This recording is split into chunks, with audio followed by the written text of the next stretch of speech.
What's up, you beautiful collectors and Transformer fans? Once again, it's the one and only Optibotimus coming with another video review. And on today's episode, thanks to the absolutely incredible contributions from all of my Optibotimus Plus channel members, especially those that you see on your screen right now, we're going to be taking a look at the new Transformers Studio Series 86 Core Class EXO-SUIT SPIKE Witwicky. For the package, very similar to a lot of the Studio Series packages that we've seen before, but now we have this whole thing with the open window.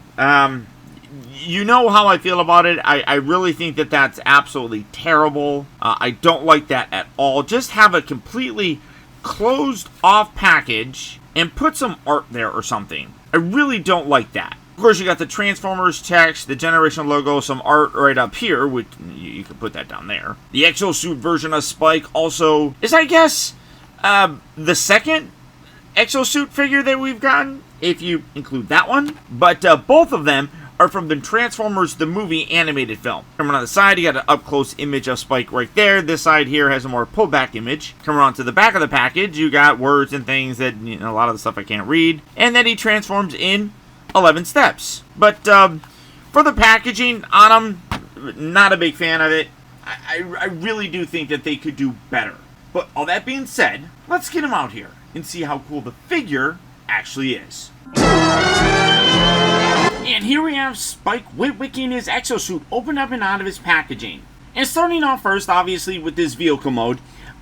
This is probably where I think it's the weakest looking. Now, it kind of sort of looks like it's supposed to, but it's definitely not really as accurate as the on-screen kind of representation. It's similar, for sure, but it definitely does not have that same look. Now, he does come with these little blast effects. Word to the wise, these blast effects are held in little kind of tissue paper wrappings that's inside the package, so make sure that you don't throw those out by accident, but you can see like their little flame sort of things, which perfectly fine.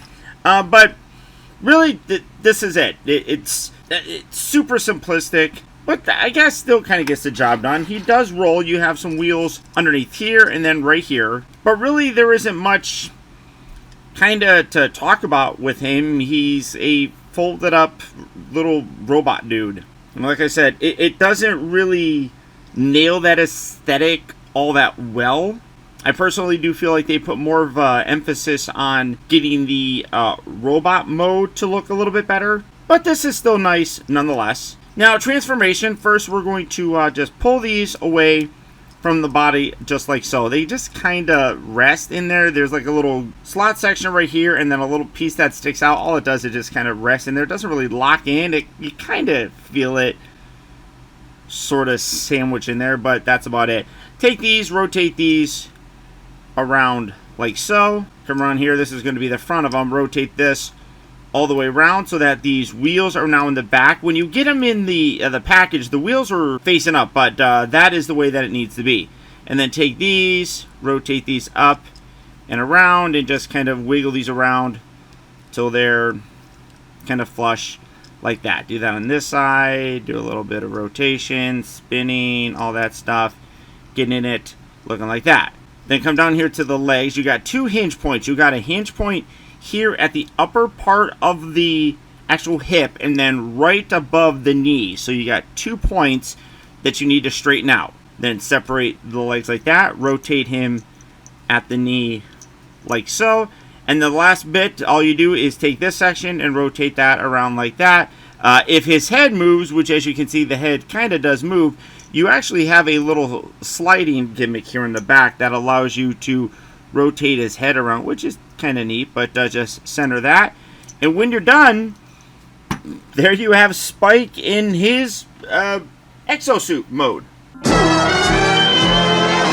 And like I said, even though that the vehicle mode is fairly weak, robot mode looks really pretty good. But that's not to say that I don't have a few issues with him.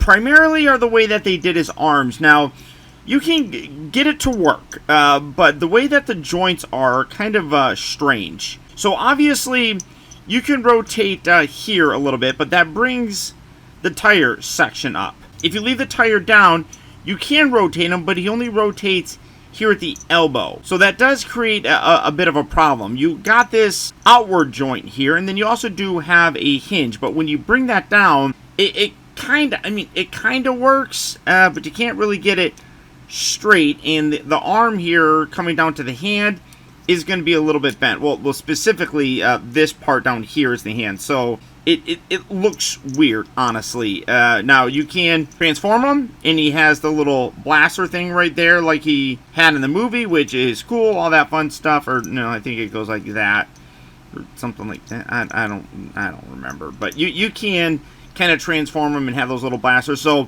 the way that the arms are articulated, and even how they end up looking, makes it look a little bit weird. It's not terrible, honestly, but it does kind of look strange. Also, they do not paint his head. Oh, let me come in. At all. Like, you can see that the hair is painted, the face is painted, but there are no details painted in there, which is really kind of unfortunate. You do have some other paint applications with some little red dots, the little yellow for his, it almost looks like a face. There's the eyes, and there's the mouth. Hello, I am a little robot. And then, of course, you got the white and then the gray. So, the paint on here is fairly lacking. But it is a core class figure, so I can't blame it too terribly much. Like I said, you can rotate these around, and you can have that plugged in there, have like little blasters for him if you so desire. The rest of the figure, though, in terms of his articulation, is pretty good. Obviously, a lot of it down here is just kind of like ball joints and stuff, so you do have whatever kind of range of motion you would expect. Nothing at the ankles, nothing at the waist or anything. You can rotate this, which I don't know why they didn't just like make the head static and then have you turn that, because that would be okay, I would think. As it is, you got to put that in there, and then you slide this around to get his head to look left and right. The other thing is, you know, it's listed as him being Spike. You could use him as Daniel. Now, we did get Daniel with Slug, or Slag, whatever you really want to call him. But you remember, he was like perpetually bent. From the knees to the top of the head, it's about proportional. So if this were to stretch out, this would be about as big. The arms are a little bit smaller, obviously, because you have to incorporate the transformation with it. So realistically, if you remember from the movie, Daniel used Spike's exosuit, and he fit in it. So you realistically could have two of these and have one be Daniel, one be Spike. Now, for comparison, here he is with Bumblebee, his good buddy, and you can see, I think that the scale with these guys looks pretty good. I do really wish that, much like they did with Cliffjumper, they would go back and give us a little bit more of a cartoon-accurate paint scheme for this figure. I don't know why in the buzzworthy Bumblebee line they didn't do that, but hey, maybe someday. But in general, I do really like the figure. There are a few things that I am a little bit annoyed with, but it's manageable. Now, to transform them back, we're going to first take these, rotate these around. You can do this in any order that you want. I just kind of go about doing things however I want. Rotate these around like that. Then you go ahead and sandwich these. Now, you do have to be a little bit careful when you're doing this. So you want to bring it back at the actual hip section. And then again, like I said, you do have that extra bend there. You want, or the, yeah, there, oh, no, I did that wrong, sorry. So you bring that up like that. I went the wrong way. So bring that up, and then you got that little hinge that you want to bend. So get that lined up. Make sure that's kind of pushed up like that. So the back of his legs are kind of bent like this for him. Go to flip them over, and then rotate these tires around. And then literally you just kind of bring this up, rotate this around. And like I was saying, sandwich, you got that little just gap really where the mushroom peg is, and that's going to lock in there. You just kind of put that there, and it sits there. So again, just kind of rotate this around, bring this up, just kind of sandwich that right in there. Now, the instructions also do tell you to rotate the head, so it's like this. But in some scenes, he was kind of driving around, and he's, ah, look at me! But, you know, do what you want. It's your toy. And then, of course, you can take these guys, plug these in there for some little thrusters. And when you're done, there you have Spike Witwicky transformed in his vehicular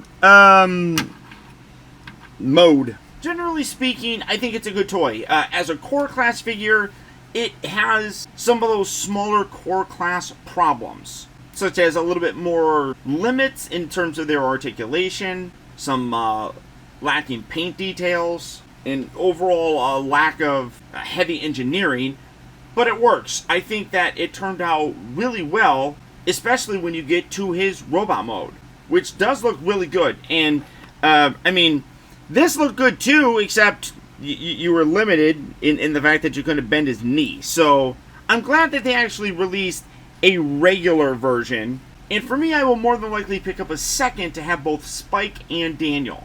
And I would absolutely recommend adding them to your collection. So all that being said, if Spike in his exosuit is a figure that you would like to add, I did pick mine up through Hasbro Pulse, but he will be hitting various retail locations fairly soon. Or as always, you can go online to places like Hasbro Pulse, Big Bad Toy Store, or Amazon. For those places, I'll put links right down there in the video description, where you can head on over there and check out availability on this guy, as well as the rest of the wide range of Transformer figures. But beyond that, guys, that's about it. I hope you enjoyed the video. If you did, do me one real quick favor and hit that thumbs up button. And finally, guys, remember that the real trouble with the world is that too many people grow up. Thank you all for watching and taking the time to be a kid.